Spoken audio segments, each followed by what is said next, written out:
Whether your beer is in a bottle, can, or glass, kick back and relax. It's better on draft.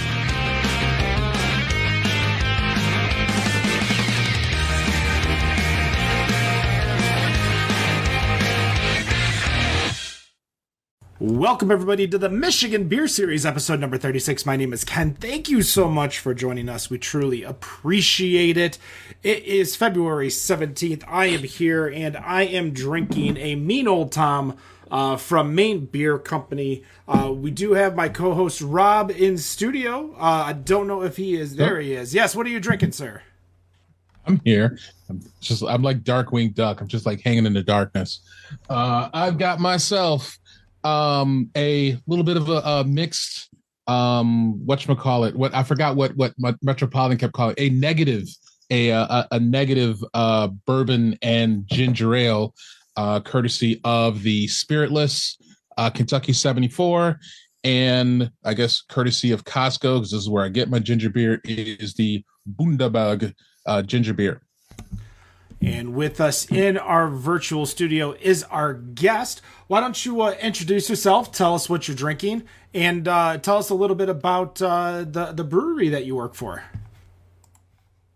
Yeah, my name is Edwin Collazo, and I am drinking Alemania, which is a Mexican lager. You won't find it say Mexican lager anywhere in the can. We'll fix that very soon. And I'm from City Built Brewing Company, and we're in Grand Rapids, Michigan. And what do you do over at City Built? I'm one of the owners, and I do all the things. I'm like the grout, like I connect it all. And so right now I'm the warehouse grunt. I brewed for most of 2020 and 21. Yeah, like I'm one of the founding members. I have a number of partners, but I'm part of the day-to-day at City Built. When did you guys open? We opened in 2017, just after Memorial Day weekend, or actually Memorial Day weekend was our grand opening. Now, choosing to brew in Grand Rapids, you gotta have a lot of energy, because you're going up against some of the highest competition over there. You've got Founders that was already there back in 2016, 2017 when you opened. Of course, there are many breweries that have come afterwards. What was your decision to open up in the Grand Rapids area, and especially Grand Rapids proper? It's where I lived. It's where I live.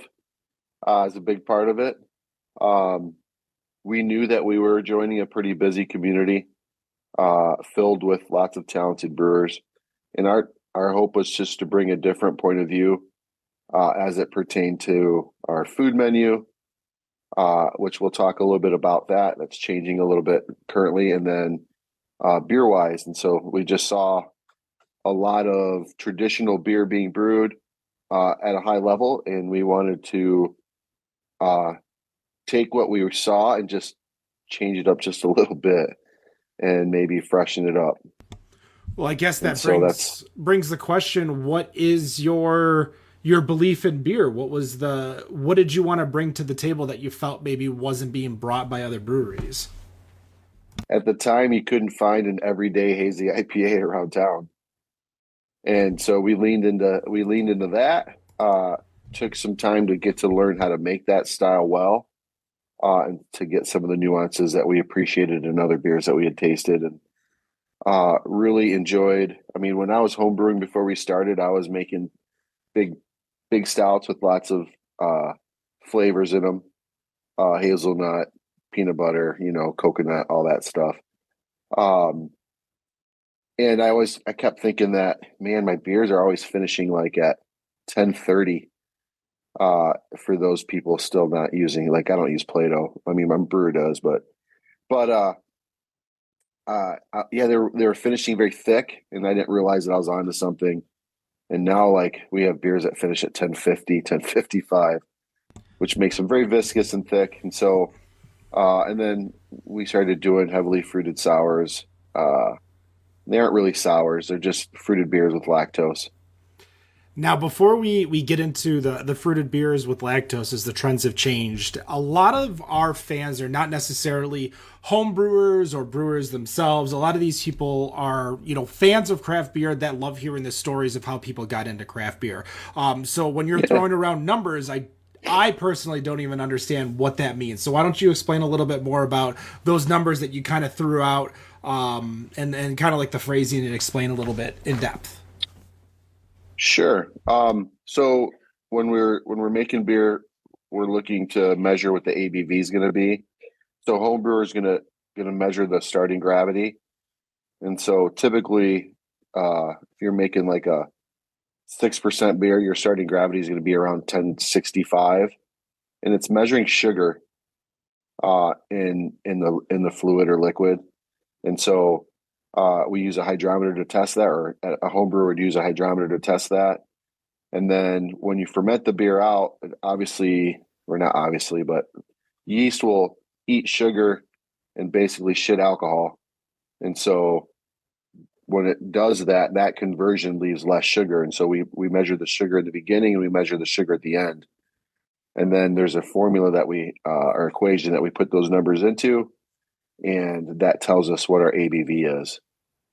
And so at our level, and the brewers that that work at City Built now, there's two different ways to measure that stuff. One is using specific gravity, and the other is Plato. So I know less about Plato than I do about specific gravity, but when we mess with beers as much as we do, oftentimes we'll just send that beer out to get tested. And so we'll send a beer out if we're not sure, and they'll tell us the specific. I mean, they'll tell us everything down to how many calories are in the beer. That is, as someone who, if you can see behind me, if you guys aren't watching, of course, you could check us out on youtube.com/BetterOnDraft. And of course, you can catch us live Friday, 7:15 p.m. Eastern on twitch.tv/BetterOnDraft and Facebook.com/BetterOnDraft. As I am back on my weight loss journey, I've got my metrics all on a nice little board behind me, which tells me how many drinks I had. You can't really see it, but you can kind of see like a grid over there. My calorie deficiency. So understanding calories within beer is something that's very important to me, especially as I'm looking stuff up, and I make decisions like if I want to have a beer, I'm going to have to drink a Miller Lite because I need to stay under the calories. Are you guys providing this information to your guests as they come in, or is this information that you believe is easily obtainable within the internet somewhere? We're not providing it, and I don't know how easy it is to find. There's a I'm sure if you go online and Google it, there's a few like very broad statements about, hey, if you have a 6% beer, it's probably going to be about 300 calories. If you have a 10% beer, it's going to be about 450. But that's not something that we don't have the tools. So every time we do that, we're doing that. If we go beyond doing just the calculation or the equation, it's because we messed with the beer so much that there's just no way to know. And so we think, just to be responsible, I guess, we don't want to tell you that we made a beer and used a weird yeast that we had never used before, and we ended up making almost a 20% beer. It also tasted like crap. Oh. And so that particular beer, which ended up, we did barrel age and serve as 13-hour. Actually, we did not barrel age that beer, but we did serve it as a peanut butter stout. But what we did is we brewed another stout that was about 10%, and we pushed 100 gallons of this one beer stout into what was 13-hour, and then 100 gallons out and 100 gallons back in. And we just were trying to figure out how we could make it not taste so alcoholic. I don't know. It just tasted like you could start your car with it. And didn't want to dump it. It was during COVID. And so we had boiled this beer we just had so much time into this beer. We boiled it for 13 hours. We fermented it, and it had been sitting for 3 weeks because we had time. And then we realized it just tasted like crap. And so by the time that beer was done, when we basically got it from like 19.87% down to 15.5%.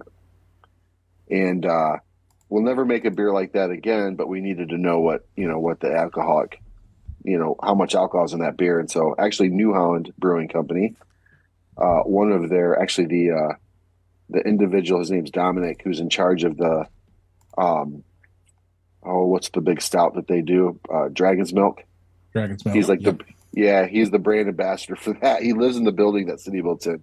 So we get to talk to him, and I was like, is there any way you guys would test this beer for us? And they've been very, very gracious in helping us figure that out for some of the beers that we make. Now, before I ask one more question, I do want to bring in Nick. Nick, welcome. What are you drinking over there? On mute? Nick, you're muted. I even gave you a warning saying... You would think that after all these years of doing this via remote and even working remotely, you would learn to unmute your darn microphone. I still can't figure it out. You should, yes. I know, I should, but I don't. I just want to make one point real quick before I say what I'm drinking. When Edwin said peanut butter stout, the look on Rob's face. Man. I just wanted to point that out. I am starting off with an El Velorio from Second Self, their Imperial Porter. Oh, good stuff there. Yeah, it's pretty good. It's going down really good. And then I'm going to switch over to something a little bit lighter, the Mango American Kolsch from Clown Shoes. Just working through all those old beers that we had sent to us for the show. They still taste good. That's all that matters. They're sitting in my fridge. We're good. When you guys opened, Edwin, for City Built, did you guys have a food program to start with, or is that something that was added later on? We did have a food program. So we opened up as a Puerto Rican-inspired kitchen. We had a number of very Puerto Rican-centric dishes, and then we threw tacos on the menu in case you didn't want that. And we very quickly became a popular taco spot. I think I did a count of how many tacos we sold at the end of 2019. And in the last quarter, we sold like 33,000 tacos. And so, that's what we opened up with. And what's the new change? Because you guys are changing your menu, or you've already changed your menu, or where are you in the process, and what's the menu going to look like? Should I go there next week for your guys' official pre-Winter Beer Fest party? Yeah. So during March 13, 2020, everyone was shut down, and I was talking to our kitchen team and just trying to figure out, like, man, what can we do to kind of stay relevant, and not even knowing what was going to happen, but what can we do different? And like, we were kicking around ideas like, hey, let's not open up until 10 p.m. and then stay open until 2 a.m. because like I wasn't sleeping. Like everyone I knew wasn't sleeping. And so I was like, well, people need something to do late, and we're never open late. How about we just change it up and do that? Which we did not do, but we were just kicking around different ideas. And our chef now was our sous chef then, and he asked for some time away at the beginning of COVID because his partner was high risk, and none of us really knew what to anticipate. And frankly, he's like, man, I don't know that you have an appreciation for what's going on, and so I'm just going to bow out. And so he took some time away, and when he came back, he's like, hey, I had this idea about doing this Creole kitchen, like as a pop-up on Thursday, Friday, Saturday. What do you think? And I'm like, man, that's exactly what I've been talking about while you're gone. I'll come up with a name, and let's get going. And so within 5 days, we had art, we had a logo, we had a name, we had a Facebook page, we had an Instagram page, and we're like, all right, let's go. And so we did our first test kitchen, where he basically was testing out one of the first recipes, which was homemade house andouille sausage and red beans and rice. And so we were hanging out at the brewery, and a riot broke out in downtown Grand Rapids. And so we're like, I don't think this is a good time to launch this new kitchen, or this ghost kitchen, while all this is going on. And there was kind of madness happening downtown. And so we basically put it on hold, and then we picked another date. And you weren't allowed to sit in our tap room at the time. We were, you could come in and get to go, but you couldn't sit. And so, that's when ghost kitchens were a thing, was when you couldn't sit in people's spots. And so a bunch of them popped up around town. And so then, right as we were about to announce that the kitchen was going to go live, then the governor opened up the state and said, no, you can go inside. And so we're like, oh my, like, how are we going to, we've been trying to launch this for 30 days. We can't, as things keep changing. So finally we decided, well, let's just open it as a pop-up kitchen. And so for 2.5 years, one different dish a week, we've been testing this kitchen, and to great success. So every weekend it sells out. And a lot of those recipes that happened in the last 2.5 years are now in our new kitchen menu, which is we gave chef control of the kitchen, and it's called Zombie Kitchen Creole Pub, and that is at City Built. So you can come into City Built, and now it's a completely different feel in terms of our food's concerned. So yeah, and that is definitely something that I would look forward to giving a try. The last time I was actually at City Built, I think that was around November of 2018. I took a trip out to Grand Rapids and stopped there. So I definitely had some tacos when I was out there while I was enjoying some of the beer. So definitely excited about that food menu. And the next time I get out there, I'm definitely stopping by, giving that a try. First thing I wanted to ask about, and oh my God, I've been like really excited about asking this question. Back in 2020, I know you're going to ask. Yeah, Go ahead. It's something like, So back in 2020, you guys participated in a collaboration with one of my favorite hip hop duos, with Run the Jewels. I did get a chance to enjoy a can of your guys' rendition of No Save Point. Awesome track on that album, by the way, as well. Yeah. What went into getting a collab like that established? And I feel like I already know the answer to this part, but would you do that again, presumably when, RTJ5 comes out? Oh man, I can't wait for that album. So I'll start. You said earlier that you're at City Built in 2018. Yeah. Man, come back. We've changed so much since then. Not just food. Our beer's gotten so much better since then. We hired a new brewer at the end of 2019. He really turned things around for us. And then he's since moved on. But our current brewer, his name's Patrick Lynch. He came from Upland Brewery.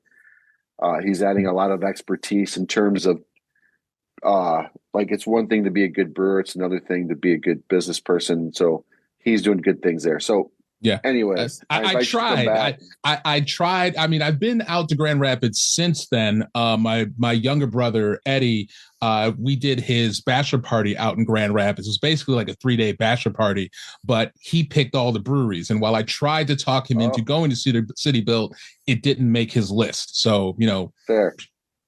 Crap. I gotta meet this guy.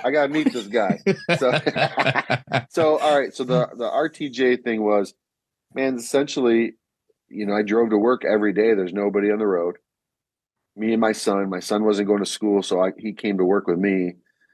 He's now graduated, but he'd come to work and clean kegs and do different things around the brewery or run dinner service with us.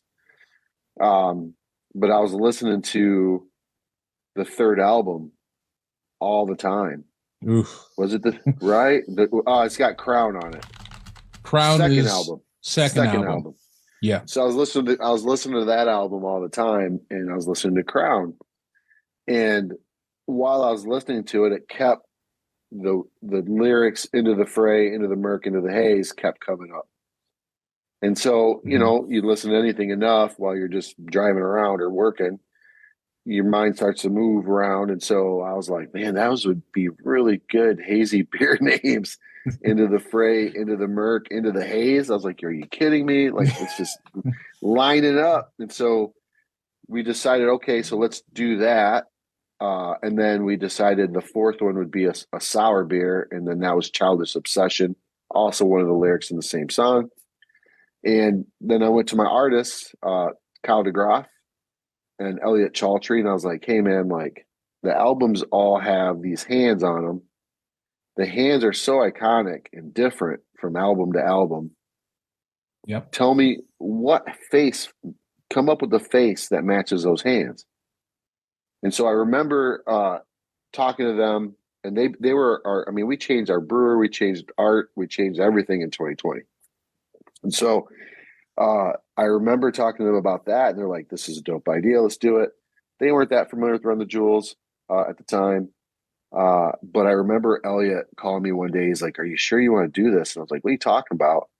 I'm just looking for a face. There's no, like I'm not stealing nothing. And he's Right. like, I could tell his, not reluctance, like he was pausing, but I was like, just run it. Let's go. We've already brewed the beer. We need art, and we needed to get it to the printer. So we get the art, and we already had some of the beer packaged. And so I get the art. That means I got at least 3 more days before I have labels. And I'm like, I see that the hands I only wanted the faces, and I see the hands are on there. And I'm like, oh my gosh, I don't have time to wait. We need the money out of the spirits. It's expensive beer to make. Just run it. Who cares? It's not that much. And so it wasn't that big of a, I mean, it's 10 barrels, but it wasn't a ton of packaged product. And so we're like, all right. So ran it, labeled it. And then we were like, well, I bought all the albums, like records. And so then we started taking pictures with each can on the record and like, we ended up taking those down because we got a note from a guy named Amici. Amici is the manager for Run the Jewels, and he's actually from Ann Arbor. Oh, so he was a Michigan guy. Well, I imagine his family's not from Ann Arbor, but he was from Ann Arbor, living in born in Ann Arbor. But he's like, hey man, you guys did a great job. It looks great. However, we have one problem. You stole our IP. We need to talk. And so I'm like, I felt like ignoring him, which I did for a few days. And then we're like, hey, appreciate the kind words. What do you mean? And he's like, man, we have a beer company, and you completely took what we use on our beer. Like, so it wasn't even a Run the Jewels thing. They have a beer brand that they're leaning into, and their thing is to go into different breweries and do collabs, and there's money associated with that. And so, so they're like, well, we just want to ask more questions. Can you spend some time with our marketing person? And so she called me, and she was the marketing person for Run the Jewels. She lived in New York, but she was also the marketing person for Pipeworks in Chicago. Okay.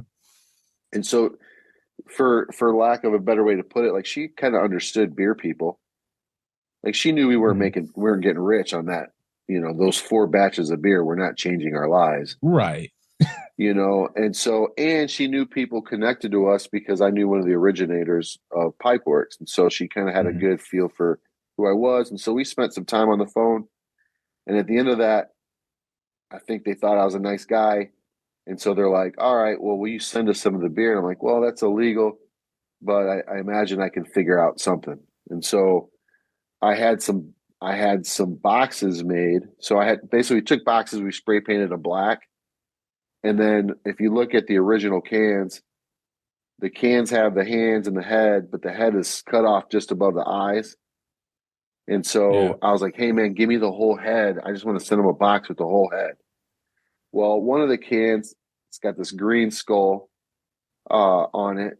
And so when he finished the head, he basically made it look like they scratched RTJ in the head. Like like a tag, but on his head. Mm-hmm. And so I mailed these boxes to Killer Mike, LP, Amici, to the marketing lady, and 2 other people around the United States. And then I get a call from them. They're like, hey, man, we got a problem. And I'm like, what happened? Or, what changed? Well, you actually put RTJ on this art. And I'm like, no, I didn't. And they're like, you did. Take a look at that green face.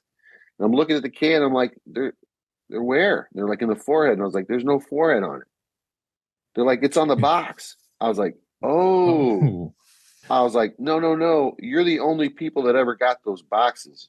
I had them made just for you guys. And they're like, what? So it blew their minds. right. Then they started That's really, awesome. and they're like, man, you ran the jewels on Run the Jewels at a high level.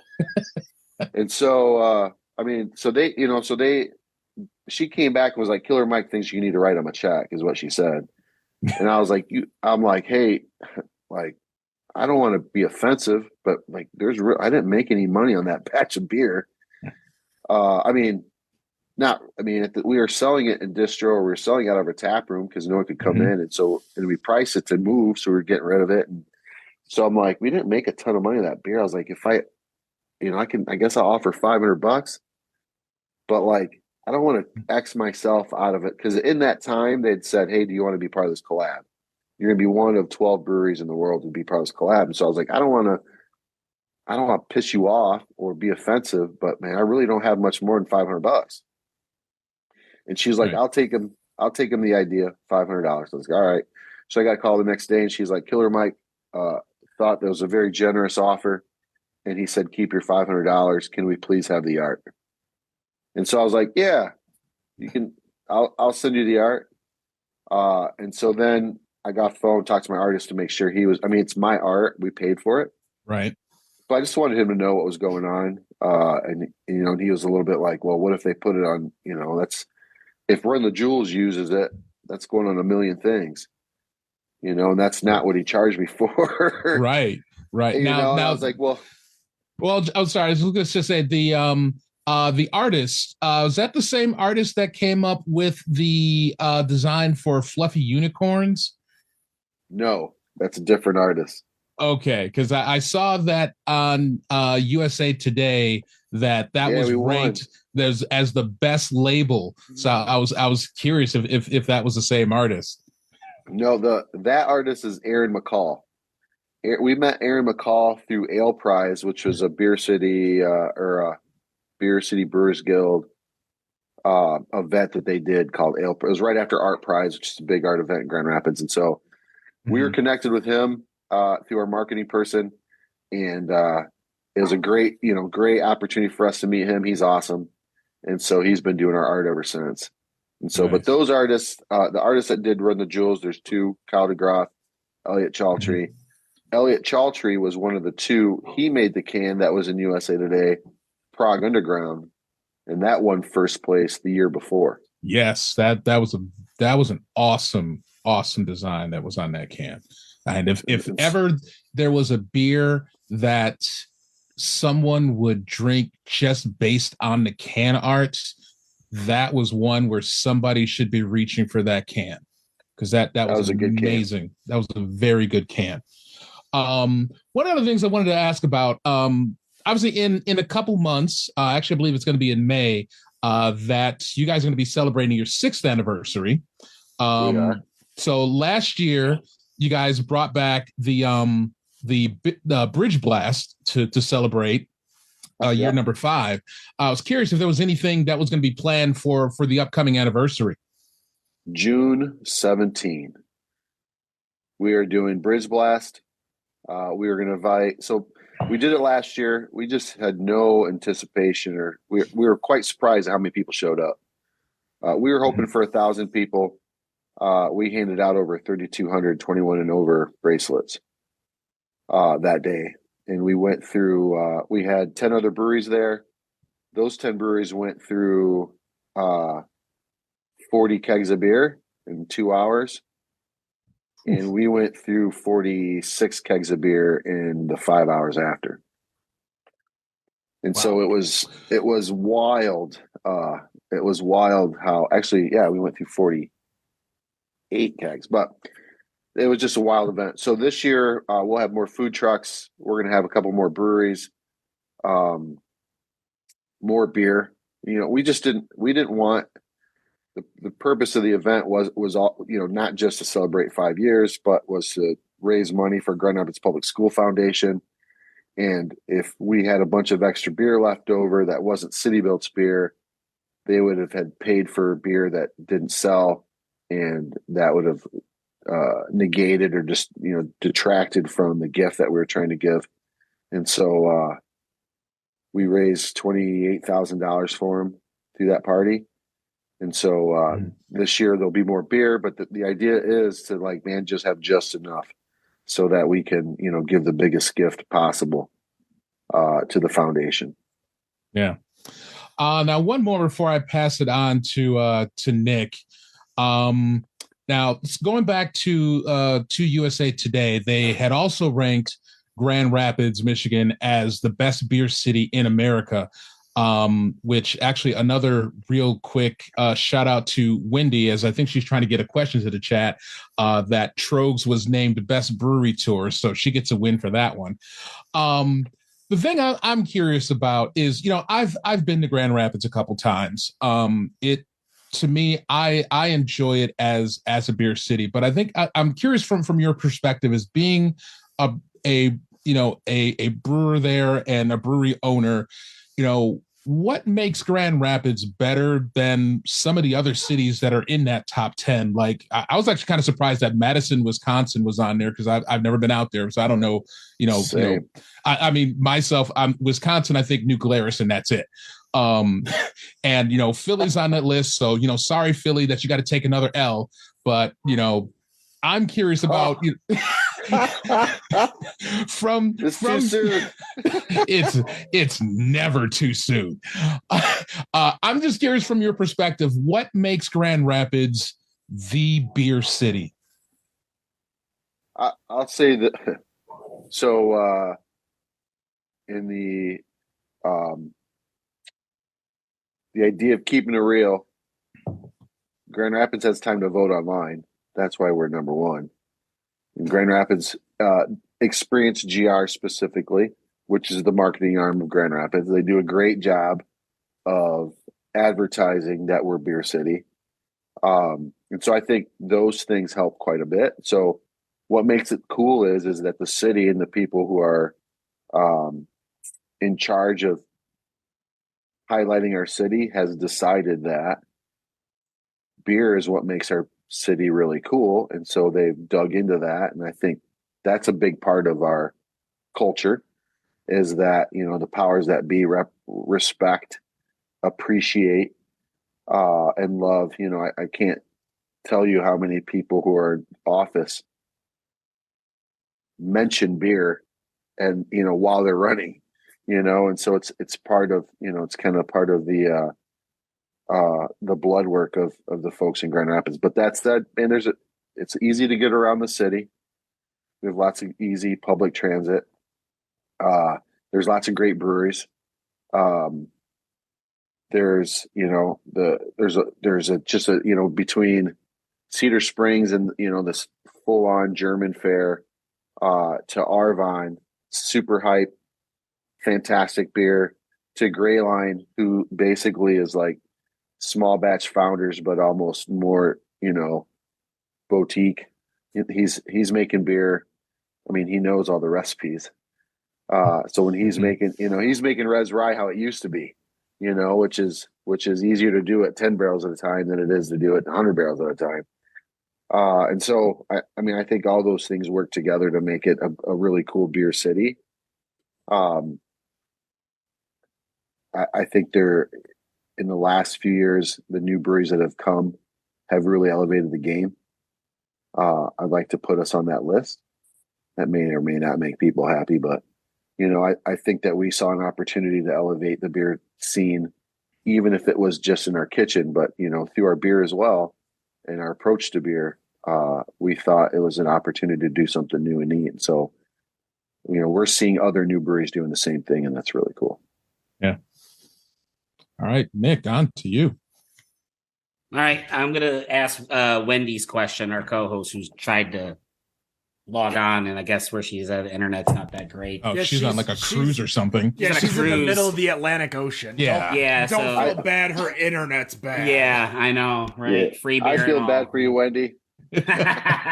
Wendy's question is, are you going to make fluffy unicorns again? And if so, is there a list that she can be notified if you do? Tell her that she is welcome to buy what's left. There's a plenty of it. When we made that beer, we decided to put it all in cans, and man, it's hard to sell cans in the tap room. Everyone's like, well, I really wanted something off tap. However, our thought is there's so much fruit in that beer, so much fruit. It starts to separate in the kegs, and the great opportunity to get you the best perfect pour is to put it in 16 ounces at a time. And so Fluffy Unicorns, if we make it again, we'll probably make it closer to June. We feel like that can label and the brand itself really leans into Pride Month. But also look for its cousin, Fuzzy Unicorn, which is strawberry pineapple. So we made that for our first year anniversary, and we forgot about it. The other day we were looking through we're like, oh yeah, that was a great beer. How cool would that be to have Fuzzy Unicorn and give that skull like a beard or something? So that's my best answer, Wendy, in the Atlantic. She did say don't hate. So I'm guessing she's a little offended by the comments of being in the Atlantic, about us saying that she's in the Atlantic. Sorry, Wendy. I'm not hating. I think Rob, Ken, and I are hating a little bit, but I mean, not really. I love the whole idea of just like suddenly just finding the recipe and just like it's like one of those just lost Legos. Like, oh shit, that'll actually build what I'm looking for. I'll make this beer. I like that. Yeah. Let's go back to being one of many breweries in Grand Rapids. My wife and I, we went to Grand Rapids a few years ago and did a little bit of the beer tour. This is before City Built. Obviously, you guys have come, other breweries have come, maybe a few have gone, but still very, very much a very, very, a small pond with a lot of you guys swimming in it.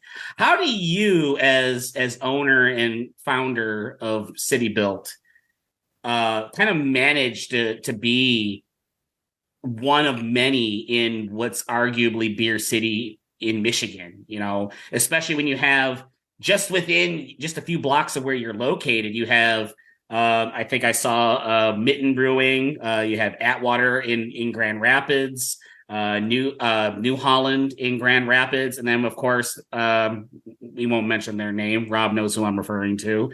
Charlotte Street. We won't talk about them, but that's okay. How do you manage to kind of stay on top of things in such a beer city, especially here in Michigan? How do you stay on top of all of it? Keep things fresh and whatnot. Yeah, the answer is I'm not sure. I think we started with the idea that, hey, we're going to be different. Why? Because we're going to highlight my culture, which is not like we're definitely a minority in West Michigan. It's a very Dutch, community. And so just by offering something different, being specific and intentional about how we want people to be treated and feel in our tap room, specifically, or especially if they look like me. I mean, those are conversations that we had. And so, but then in that, engage our community. And so, those are the things that we've done. I've seen those things play out in other businesses or with other people and personalities as big wins. It speaks to who I was. I mean, the things that we attach ourselves to or try to attach ourselves to, they're not all willy-nilly. So, I used to be a teacher. Mm-hmm. And so the fact that we give to Grand Rapids Public Schools and give to foundation that actually supports teachers, that's on purpose. My kids go to Grand Rapids, or one of them still does, but we have kids that went to Grand Rapids Public Schools. And so, we're very involved in Stella Fly, which is like triathletes, biking, running, whatever, swimming. These are things that we like to do and spend our time doing. And so those are the things that I think help us to connect with our community. And as far as staying relevant in a busy, a small pond, things like, our food, even though we're not necessarily leaning into the Puerto Rican fare that like we did, it's not dead or done. It's just, we have to pivot because business environment necessitates that we do something different that has less people, doing it. So, yet, one of our taglines from the beginning was City Built's where cultures collide. Because what I realized, even as I presented my Puerto Rican menu, was that, man, I'm from Ohio, and when you're from Ohio, what you get as a Puerto Rican is going to be very different than a Puerto Rican from Puerto Rico. And I can remember being at a table and describing, why flour tortillas and why this and that. And my mom is in the booth next to it, and she's like shaking her head at me. And it completely threw me off my game. Like as a spiel, like I go to every table, I beat people I don't know, try to be as charming as I can, introduce them to my, my brand, City Built, and then leave them laughing. And then you move on, and so, but she's shaking her head at me, told me, totally threw me off my spiel. And so I was like, I got to excuse myself. So I step over, I was like, my mom's next to you, and she's, looking at me disapprovingly. So I got to excuse myself. So I walk over, I'm like, what's going on? And she's like, that's not how we eat. I was like, what do you mean? That's totally how we eat. She's like, no, that's how you ate, because you're from Ohio. And so my family started to, because we were in Ohio, started to marry into other families, and with that came other cultures. And so as in an effort to be, what do you call it? Inclusive. We started to have all this different food at our table. And so I noticed, or I saw people eat how, however they felt comfortable, because there were so many cultures at the table. And so our new menu highlights that. And so our new menu is Creole, and Creole encompasses, Puerto Rican food is basically poor people food, and they do great things with what's, available to them. Well, Creole is the same. There's just a shit ton more cultures involved. And so so it's an exciting way to keep our staff excited about what they're doing. I mean, we have a very talented chef. He's very underemployed making tacos. And so now we have an opportunity to get him excited. And now he's already talking about different things like seafood boils and just different other cool things that we can do with this menu, because it takes less people, because we've brought in enough different products that those things can make other cool things too. So we are in a busy community, and that was the one question I got over and over when we were raising money was, man, it's saturated. What are you going to do? And, and I'm like, man, no one's saying that about churches.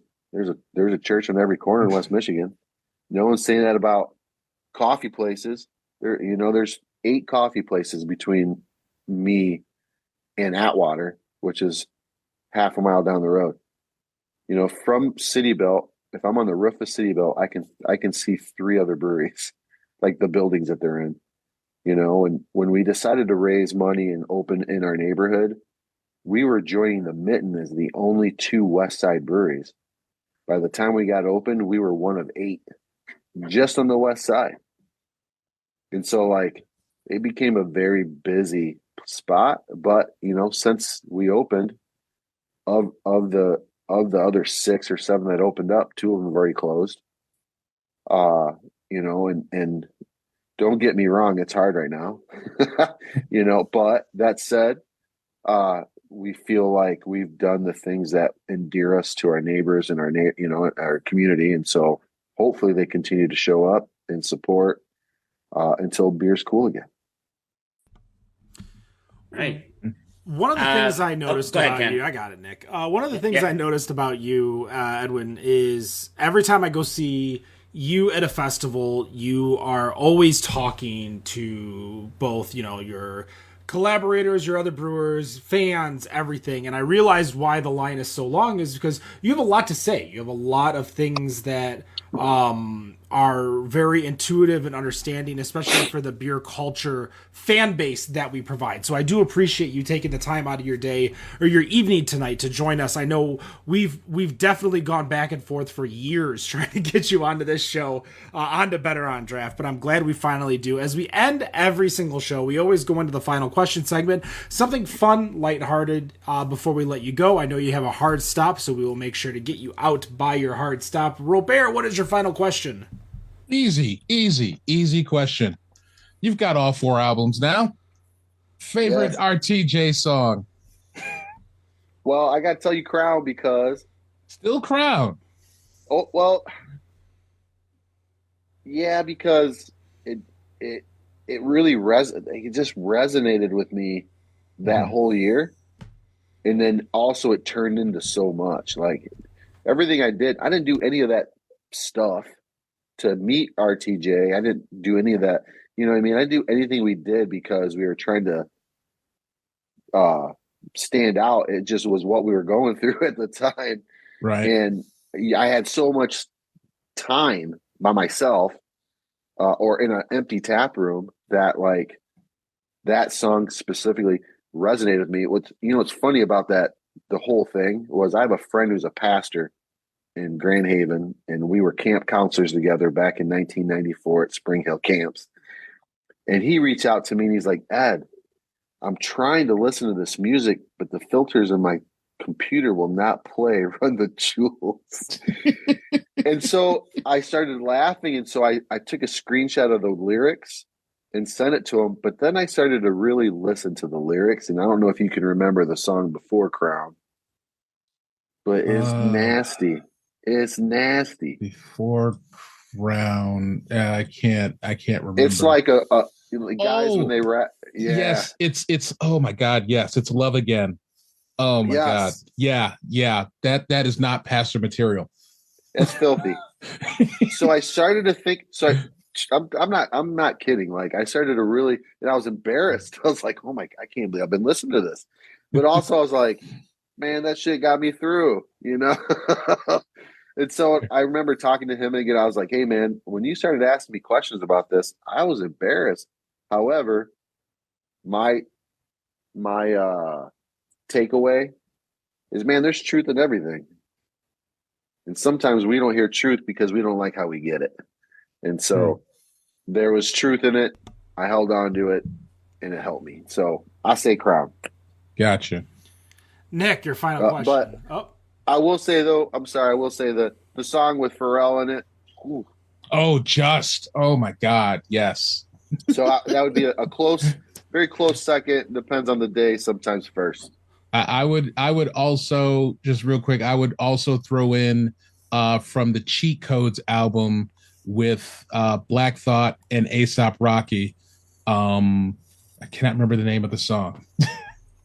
I'm gonna look it up as soon as we get off, though. But that track is absolutely ridiculous.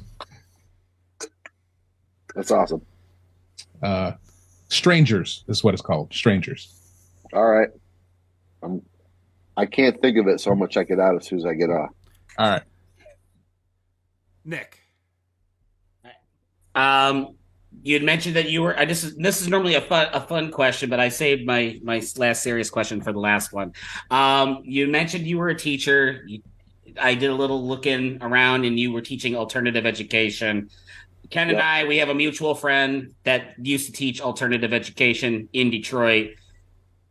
Do you feel like that background got you ready to run a business like a brewery? Were you able to take some of those things as a teacher, as an educator, to get you prepared to run a business, especially in Beer City, Michigan? No. So I will say this, man. I've had the beer thing is, I think, career 4. I changed careers about every 8 years.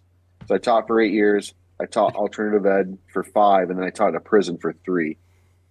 Oh. And then I worked for a manufacturing company as a manufacturer's rep. That was very short-lived, 8 months.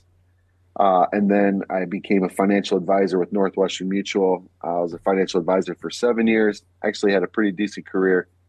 I had made more money then than I make today, but I hated it.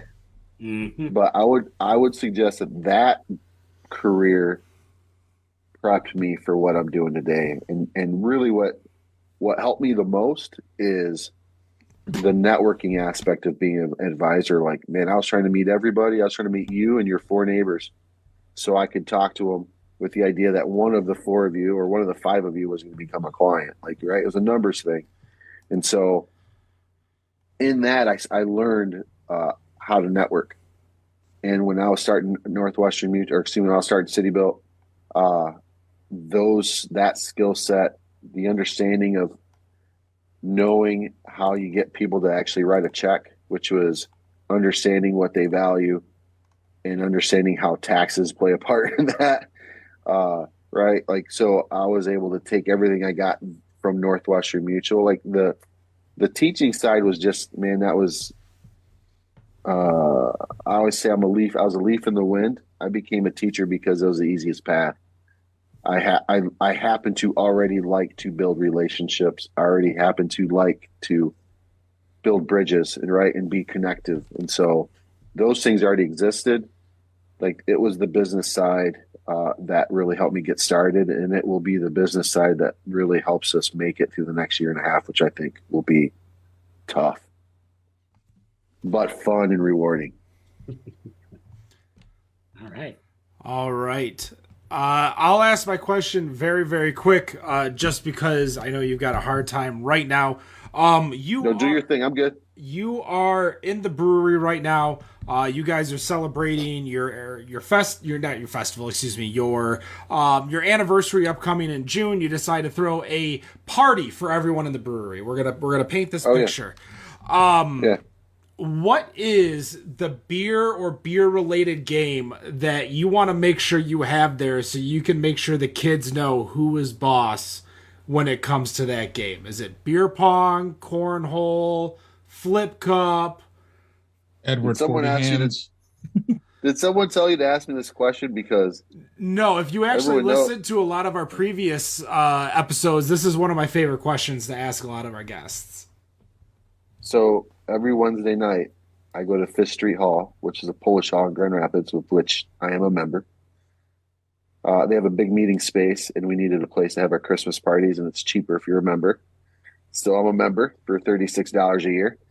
But I love it there, and so we spend quite a bit of time there. So every Wednesday I play ping pong at the Fifth Street Hall, and I would commonly joke that I'm a ping pong small G, OD, God. And I almost failed out of college becoming this good ping pong player, but I will take any game. I love ping pong. It's a fun way to forget the day. It's the way you say that is funny. At my previous job, we were having a corporate meeting in Chicago, and our like head manager, like the person who led our divisions, like, you know, it'd be awesome. Let's go to this ping pong bar that's got all these tables and stuff, and they set up a tournament for us, and it was a lot of fun. And then she started playing. And then we realized why she chose a random ping pong bar in Chicago, Illinois. She was good. Our corporate party. Yeah, she was a ringer. That is for sure. Yes. Edwin, you guys got a new food program coming out. You've got a party next week for right before the beer festival, the day before Friday. What else you got coming out, and where can everyone find you? It's called the Official Unofficial. Official Unofficial. And so opening band Citizen Keen, cameraman, and Bontoit coming from Bontoit is an AC/DC cover band with a female lead. They're playing in the middle, and then closing is Myron Elkins, which is going to be a good show. I believe that Knox Cannabis will be on site. We have lots of specials for brewers. High Point Tattoo has a list of flash that they're going to be doing at a discounted rate for the party, starting at 5 o'clock. Get your Underberg tattoo. I'm getting an Underberg tattoo that day. And then what else is happening? The Zombie Kitchen is new. Come check out all the handhelds. Come get that spicy chicken sandwich. And then we did a collab with Arvon, which I'm really excited about, which is Like, man, when we talk about beer and what we're excited about, we talk about big stouts, big fruited sours, whatever. We made a beer called Premium Select Golden. Arvon's side is called Premium Select Platinum, and it is an American lager. Our side has corn in it. Their side has rice in it, and it's 5% of awesome. And so I'm excited about that beer. And then we're releasing a barley wine next week as well called the Wepa, which is a very Puerto Rican term. When your friend has a kid, Wepa. When something good happens in your life, Wepa. When you trip over first base and fall on your face, Wepa. But Wepa is a 14% barley wine with coconut, dulce de leche, and vanilla, and it's so good. So, tease me with a damn barley wine. We have 4 barley wines and bottles being released that day, so they're just different variants of the same barley wine. One of our guest hosts and writers, Danielle, is asking, so before we go, she wants to know, will Look Ma hands ever come back? It will, because we have labels left, and that's the cheapest way to put a beer out. All right, so yes, absolutely. That's going to do it for the Michigan Beer Series, episode 36. Thank you so much, Edwin, for joining us. No matter what you think of your beer, we think it's... Rob? Better on draft. Have a good night. Peace. Peace.